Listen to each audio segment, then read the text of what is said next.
soal 5.8 bagian A. Pada soal telah diketahui nilai T1 dan T2. T1 yaitu 273,15K dan T2 sama dengan 373,15K, dan diketahui pula nilai CP sama dengan 4,184 kJ per K kilogram. Pertanyaannya yaitu, berapakah nilai dari delta S reservoir dan delta S total? Untuk menjawab pertanyaan itu, maka langkah pertama yang harus dilakukan yaitu mencari nilai H. Nilai H dapat diketahui dengan menggunakan rumus H sama dengan CP dikali T2 dikurangi T1 sama dengan 4,184 dikali 373,15 dikurangi 273,15. Hasilnya 418,4 kJ per kilogram. Setelah itu kita mencari nilai delta S H2O dengan menggunakan rumus CP dikali ln T2 dibagi T1 sama dengan 4,184 dikali ln 373,15 dibagi 273,15. Hasilnya 1,3049 kJ per K kilogram.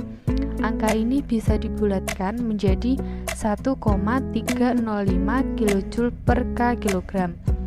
Setelah itu kita mencari nilai delta S reservoir menggunakan rumus min H per T2 sama dengan min 418,4 kJ per kilogram dibagi 373,15K sama dengan min 1,121 kJ per K kilogram.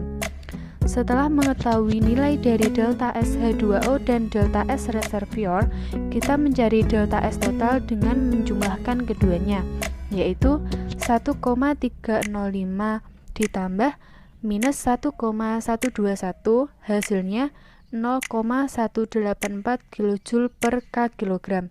Jadi nilai dari delta S total adalah 0,184 kJ per K kilogram. Soal 5.8.b.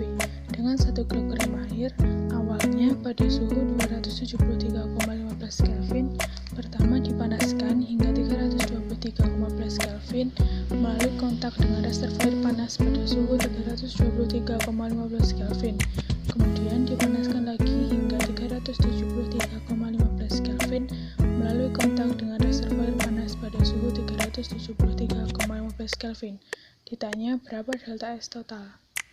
Diketahui T1 sama dengan 273,15 Kelvin, T2 323,15 Kelvin, T3 373,15 Kelvin, dan heat capacity air atau CP 4,184 kJ per kilogram Kelvin.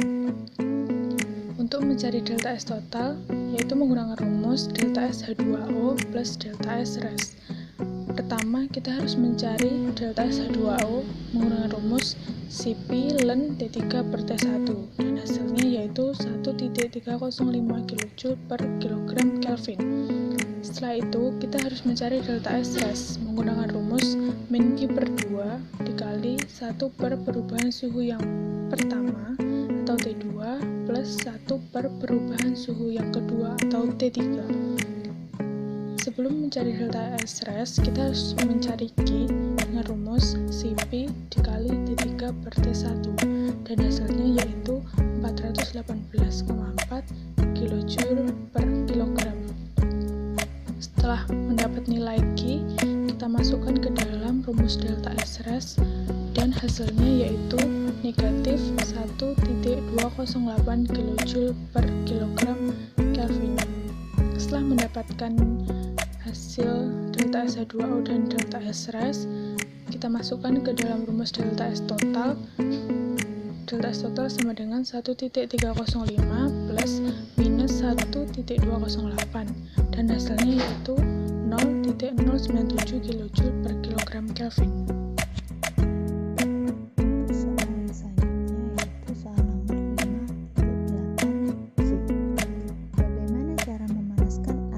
Dari suhu 0 derajat Celcius ke 100 derajat perubahan entropi sama dengan 0. Untuk memanaskan air dari suhu 0 derajat Celcius ke 100 derajat Celcius dibutuhkan energi atau kalor.